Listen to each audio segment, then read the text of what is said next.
Assalamualaikum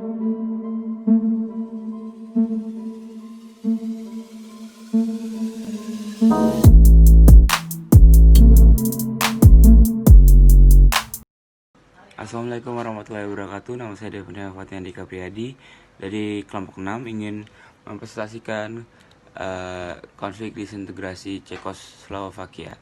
Di sini saya ingin mempresentasikan latar belakangnya. Cekoslovakia terbentuk pada Oktober 1918 karena kekalahan Austria-Hungaria. Negara pemenang PD1 memecah belah Austria-Hungaria menjadi negara dua kecil. Nama Cekoslovakia diambil dari etnis Ceko atau Bohemia, wilayah barat, dan etnis Slovak, wilayah timur. Pada Perang Dunia II, wilayah ini dianteksasi Jerman dan menggabungkan sebagian negara ini ke Jerman. Setelah berakhirnya PD2 dan Jerman kalah, Cekoslovakia bersatu menjadi satu negara lagi. 1948 Cekoslovakia berubah menjadi negara komunis setelah Partai Komunis memenangkan pemilu tahun 1968. Alexander Dubček yang pro-reformasi menjadi sekretaris tertinggi Partai Komunis. Namun, kebijakannya dinilai membahayakan eksistensi komunisme dan Blok Timur. Oleh karena itu, Uni Soviet melakukan invasi militer ke Cekoslovakia pada tanggal Agustus 1968. Assalamualaikum warahmatullahi wabarakatuh. Nama saya Darling Adapton Siregar dari kelompok 6. Saya ingin melanjutkan materi disintegrasi Cekoslovakia tentang latar belakang dan akan melanjutkan pembacaan materi dari Devin. Selanjutnya, pasca invasi yang dilakukan oleh Uni Soviet, pasukan Uni Soviet masih ditempatkan di Cekoslovakia guna mengawasi pergerakan Cekoslovakia. Dubček yang menjadi kepala negara tidak bebas untuk melakukan sesuatu dan akhirnya mundur pada 1969. Kepemimpinannya digantikan oleh Gustav Husak yang pro-komunis. Di tahun ini juga, sistem administrasi Cekoslovakia dimodifikasi menjadi sistem federal yang terdiri menjadi dua negara federasi bagian, yaitu Republik Sosialis Ceko dan Republik Sosialis Slovakia.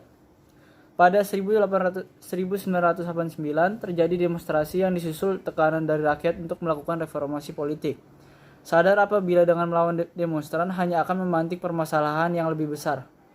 Pemerintah Cekoslovakia akhirnya melunak dan mengizinkan pembentukan pemerintahan koalisi dengan kubu oposisi non-komunis. Terbentuknya pemerintahan koalisi kemudian diikuti dengan naiknya Václav Havel sebagai presiden dari Cekoslovakia pada bulan Desember 1989. Periode dari komunis ke demokratis ini kemudian dikenal dengan nama Revolusi Beludru atau dikenal juga dengan Revolusi Velvet yang terjadi pada 17 November hingga 29 Desember 1989. Pada tahun 1990, Cekoslovakia menjadi pemilu multipartai untuk pertama kalinya dan membawa Havel kembali terpilih sebagai presiden. Sistem ekonomi terpusat, komunis tak lagi dijalankan, dan perusahaan swasta bermunculan. Media diberi hak seluas-luasnya dalam hal pemberitaan. Embel-embel sosialis dalam nama negara dihilangkan. Revolusi ini juga ternyata menimbulkan perdebatan di dalam parlemen Ceko dan Slovakia. Hingga akhirnya pada 1 Januari 1993, kedua negara memutuskan menjadi negara yang merdeka. Di samping Revolusi Beludru, penyebab lainnya adalah perpecahan dalam anggota parlemen karena ada yang mendukung adanya desentralisasi atau pemusatan dan ada yang tidak setuju. Akibat pusat pemerintahan yang berada di kota Praha, anggota parlemen dari wilayah Slovakia tidak setuju karena dianggap tidak adil bagi wilayahnya. Saya Clarissa Gabriela Raina dari kelas 12 IPS 3 absen 19. Saya akan mempresentasikan tentang proses disintegrasi Cekoslovakia. Jadi dari pasca invasi, Dubček akhirnya mundur pada tahun 1969 dan digantikan oleh Gustav Husak dengan sistem administrasi sistemnya diubah menjadi sistem federal dua negara, yaitu Republik Sosialis Ceko dan Republik Sosialis Slovakia. Tahun 1988, Gustav Husak digantikan oleh Miloš Čekas, tetapi tidak bertahan lama dan kemudian diganti lagi oleh Karel Urbanek. Ia mengganti nama Republik Sosialis Cekoslovakia menjadi Republik Cekoslovakia untuk menghilangkan unsur komunis. Pada tahun 1989 terjadi demonstrasi yang disusul tekanan dari rakyat untuk melakukan reformasi politik. Pemerintah akhirnya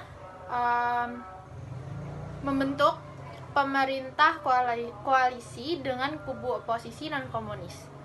Pada bulan Desember 1989, Václav Havel naik menjadi presiden. Periode komunis demokratis ini kemudian dikenal dengan nama Revolusi Beludru atau Revolusi Velvet.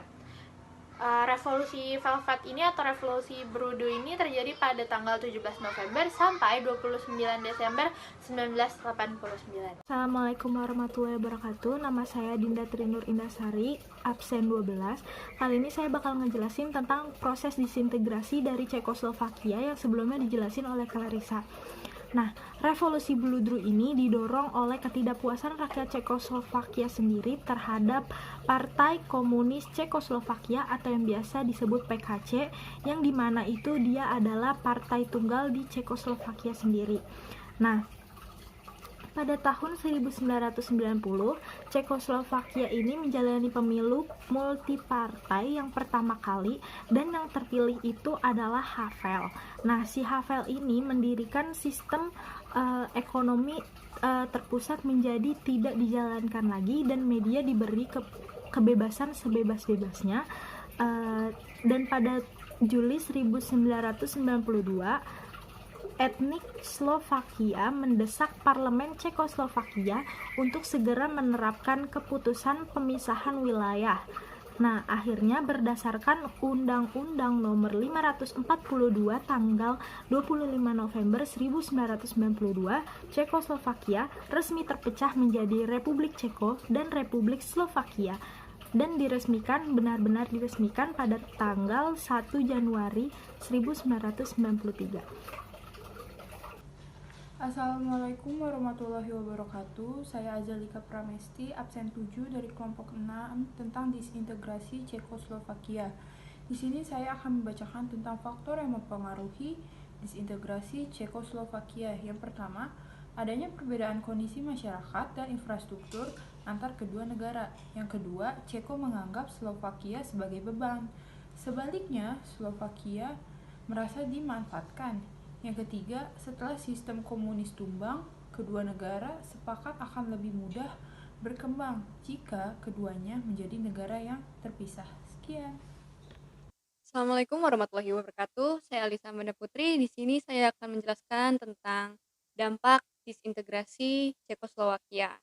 Jadi, di sini dampak itu ada 7, yaitu yang pertama, masyarakat Cekoslovakia memperoleh kebebasan untuk bertempat tinggal di wilayah manapun di Eropa dan berhak mendapatkan pekerjaan.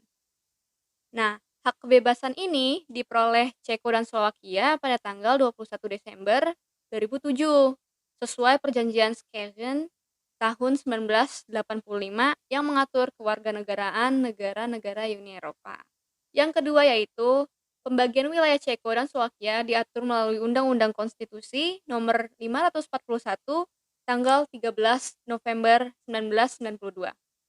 Yang ketiga yaitu pembagian kekayaan negara meliputi perlengkapan militer, angkutan berat, dan kas negara itu dilakukan secara adil. Nah, mata uang yang digunakan oleh kedua negara itu yaitu masih koruna. Yang keempat yaitu pembagian arsip negara, yaitu berdasarkan Konvensi Wina tahun 1983, yaitu pembagian arsip negara tergantung dari banyaknya wilayah dan tiap-tiap pembagian wilayah yang diatur dalam Undang-Undang Konstitusi Majelis Federasi Nomor 541. Oke, yang kelima itu ada penetapan status kewarganegaraan penduduk, yaitu setiap penduduk Ceko dan Slovakia ini sepakat pada tahun pertama kalau kedua penduduk dari negara ini tidak mempermasalahkan mengenai kewarganegaraan penduduknya. Jadi kayak artinya itu tuh kedua negara ini sepakat memberikan kewarganegaraan ganda.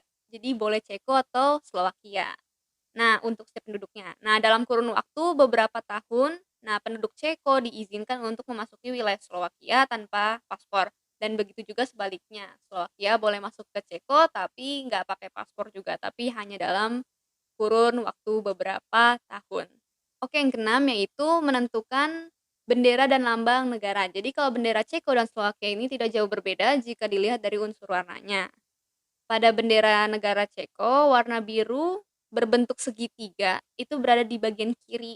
Sementara itu bendera negara Slovakia terdapat tambahan berupa lambang negara di bagian tengah agak kiri. Nah, negara Ceko menggunakan lambang singa dengan sayap di bagian ekor, sedangkan Slovakia itu menggunakan lambang salib dan awan di bagian bawahnya. Oke, yang ketujuh yaitu pendaftaran kembali menjadi anggota PBB. Nah, Ceko dan Slovakia merupakan negara baru. Nah, oleh karena itu, kedua negara tersebut wajib mendaftarkan kembali permohonan menjadi anggota PBB. Nah, seperti yang tertulis dari The Sixth Committee, Majelis Umum PBB yaitu menjadi anggota. Nah, negara tersebut, dua negara itu harus mengikuti aturan layaknya negara baru yang ingin bergabung menjadi anggota. Kecuali telah memperoleh izin sesuai piagam PBB yaitu izin sebagai penerus negara yang lama. Ya, sekian dari saya. Wassalamualaikum warahmatullahi wabarakatuh.